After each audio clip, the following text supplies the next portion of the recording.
Germany বন শহর থেকে আপনাদের সাথে আছি আমি খালেদ মহিউদ্দিন। বাংলাদেশে আজ নতুন অন্তর্বর্তীকালীন সরকারের দায়িত্ব নেওয়ার জন্য বাংলাদেশে এসেছেন বা আসছেন প্রফেসর আসিফ নজরুল। বলতে পারবেন ডক্টর মোহাম্মদ ইউনূস। আমরা প্রফেসর আসিফ নজরুল আছেন আমাদের সঙ্গে। প্রফেসর আসিফ নজরুলের কাছে আমরা জানতে চাইবো যে অন্তর্বর্তীকালীন প্রফেসর আসিফ নজরুল, আপনি কি আমাকে শুনতে পাচ্ছেন? আমি আপনাকে শুনতে পাচ্ছি, কিন্তু বেশ আস্তে শোনা যাচ্ছে কেন জানি। আচ্ছা, আমি আরেকটু জোরে বলতে চেষ্টা করছি। বাংলাদেশে অন্তর্বর্তীকালীন সরকারের দায়িত্ব নেওয়ার জন্য প্রফেসর ডক্টর মোহাম্মদ ইউনূস আজ বাংলাদেশে আসার কথা। সেই আশা এবং পরবর্তী সরকার গঠন এবং প্রায়োরিটি নিয়ে কথা বলার জন্য আমাদের সাথে প্রফেসর ডক্টর আসিফ নজরুল আছেন।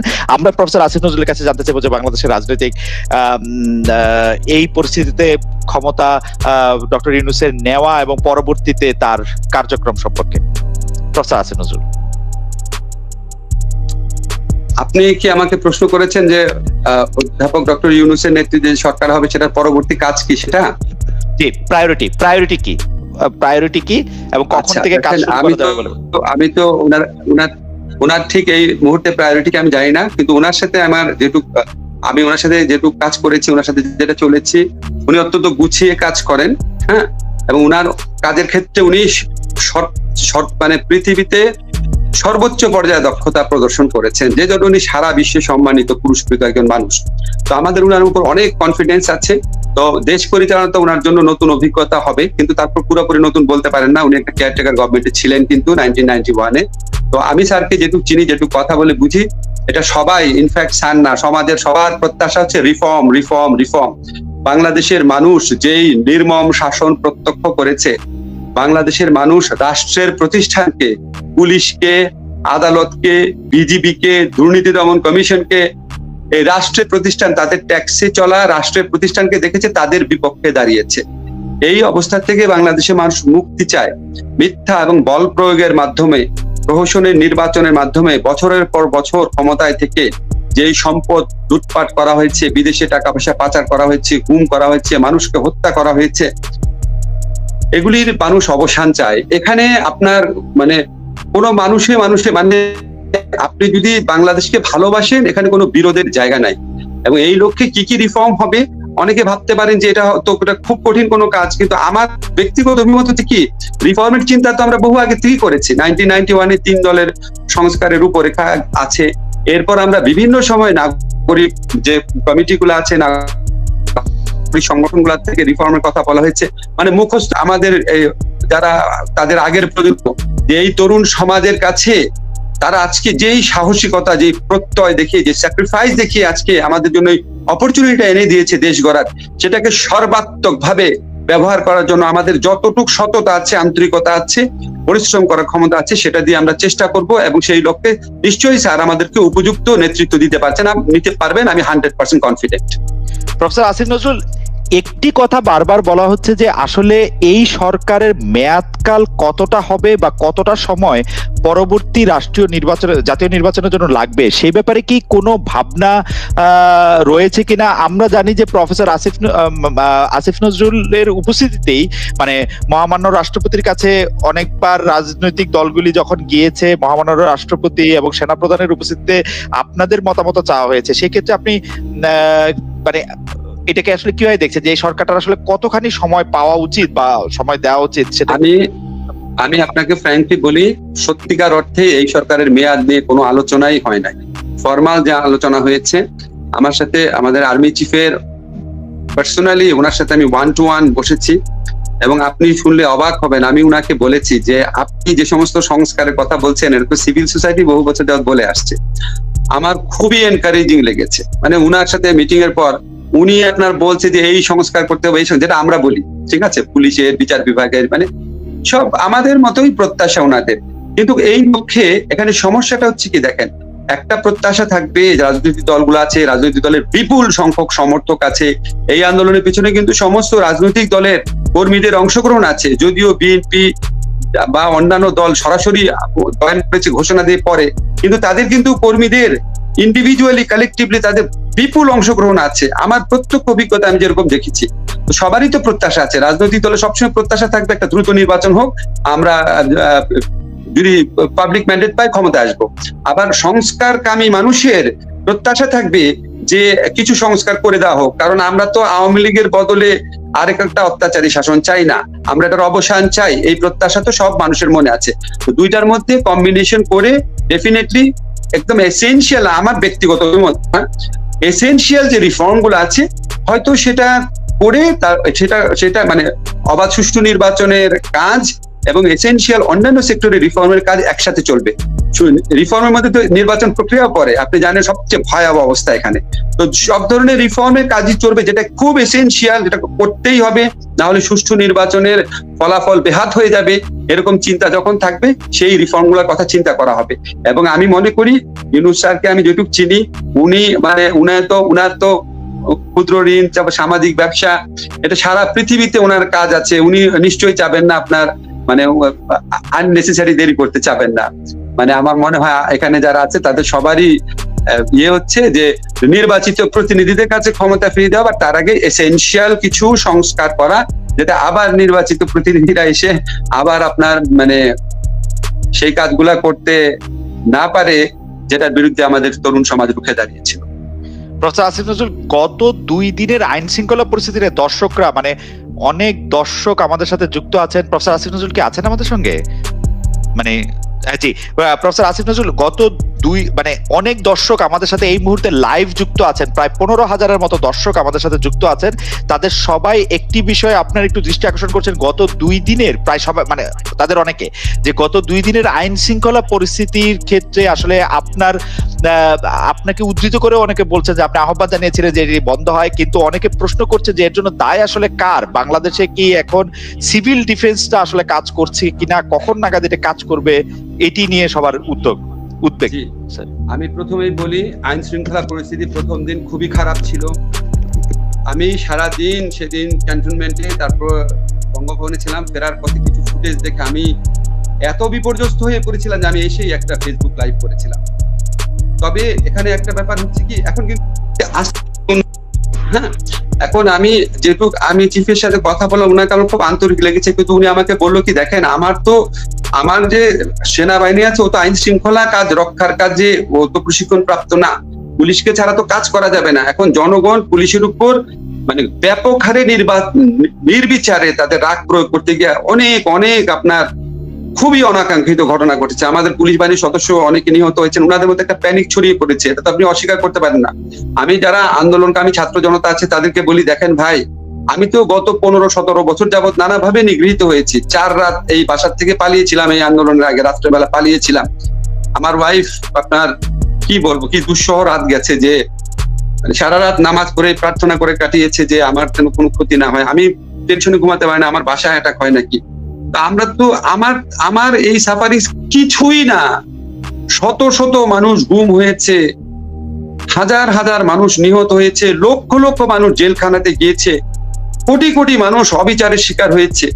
এই পরিস্থিতিটা যারা তৈরি করেছে, এই পরিস্থিতিটা গত 15 বছর যাবৎ বাংলাদেশকে যারা নরক রাজ্য তৈরি করেছে, আমাদের পুলিশ বাহিনীকে জনগণের কাছে এই ঘৃণিত বাহিনী বানিয়ে দিয়েছে, আমাদের আদালত ব্যবস্থার উপর জনগণের আস্থা যারা উঠিয়ে দিয়েছে এগুলি করে, এটার প্রাথমিক প্রধান দায় হচ্ছে তাদের। কিন্তু আমার কথা হচ্ছে কি, আমি কি ওদেরকে দায় দিয়ে আমি এই ধরনের মানে অত্যন্ত অন্যায় কাজ করব? আমি একটা কথা সবসময় বলি, যে এই পশু শক্তির বিরুদ্ধে আমরা রুখে দাঁড়িয়েছি, আমরা কি তাদের মতো পশু শক্তির মতো আচরণ করব? এটা ছাত্র জনতাকে বুঝতে হবে। এটা যারা ছাত্র জনতা বলতে আমি মনে করি এর মধ্যে অতি মানে ক্ষুদ্র অংশ ছাত্রদের পক্ষ থেকে তো সরাসরি, ইনফ্যাক্ট ছাত্ররা তো বারবার আবেদন জানাচ্ছে, শিক্ষার্থীরা খুব ম্যাচিউরলি আবেদন জানাচ্ছেন, ল অ্যান্ড অর্ডার সিচুয়েশন ভালো করতে হবে, আপনারা সংখ্যালঘুদের রক্ষা করেন, আপনারা মন্দির পাহারা দেন, ওনারা তো জানাচ্ছে। কিন্তু আমি বললাম, পেরিফেরিতে যদি অন্য কোনো শিক্ষার্থীও থাকে, সাধারণ জনগণ থাকে, বা যারা বিশৃঙ্খলা সৃষ্টিকারী, হয়তো ক্ষুব্ধ মানুষ বিভিন্ন কারণে, মানে ইনফ্লেশনের কারণে জীবন যাপন করতে পারছে না, জীবিকা নাই, ভুয়া মামলাতে পালিয়ে আছে, এরকম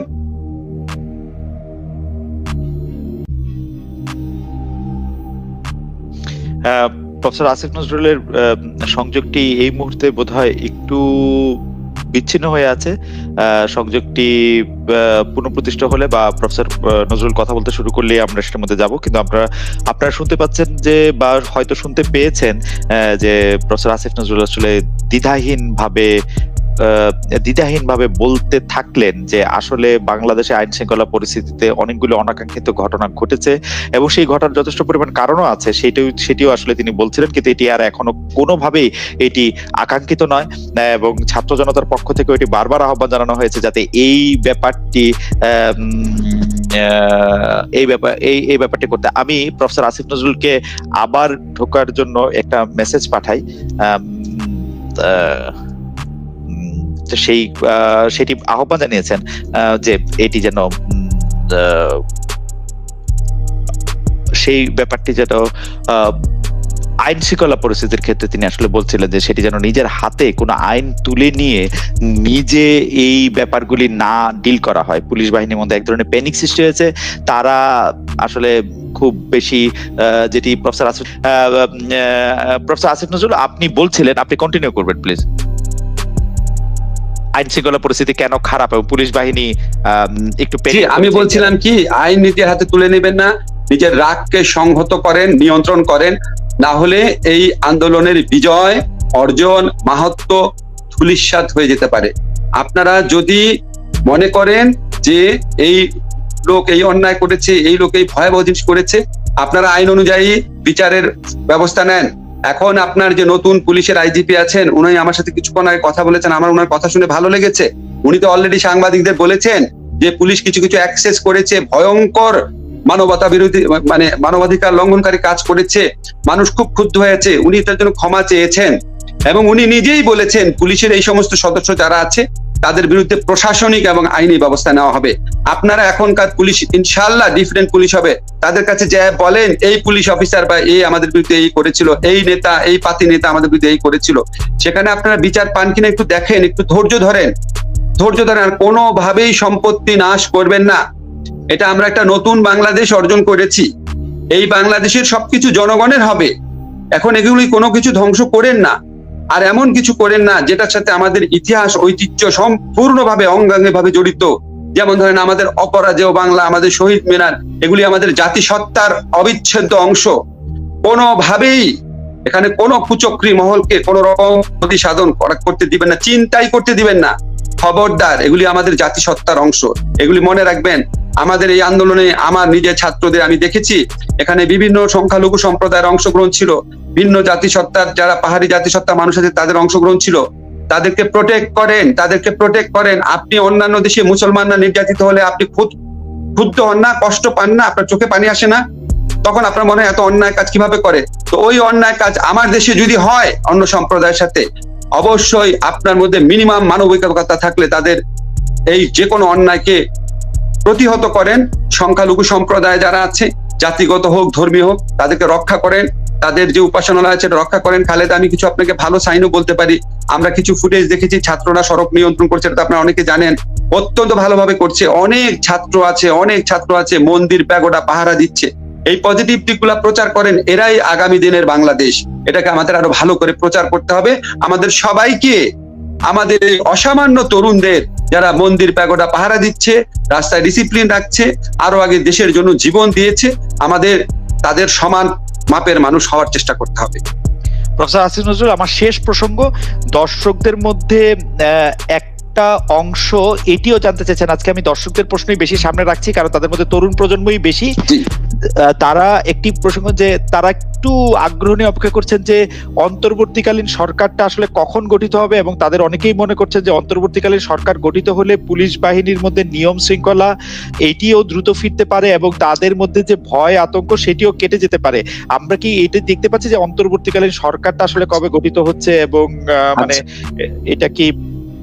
জি আচ্ছা, আমি আপনাদের একটু বলি, এই সরকার গঠনের মোটামুটি কারা থাকবে, তারপর সরকার প্রধানের নাম তো ঘোষণা করা হয়েছে, এটা বিলম্বিত হচ্ছে। আমাদের শ্রদ্ধেয় নোবেল বিজয়ী অধ্যাপক ডক্টর ইউনূস, ওনার খুব একটা এসেনশিয়াল একটা মাইনর অপারেশন কিন্তু অনেক আগে ঠিক করা ছিল, তো এটা উনি সেরেছে। উনি আগামীকাল 2:30টার মধ্যে ইনশাআল্লাহ সে পৌঁছাবেন।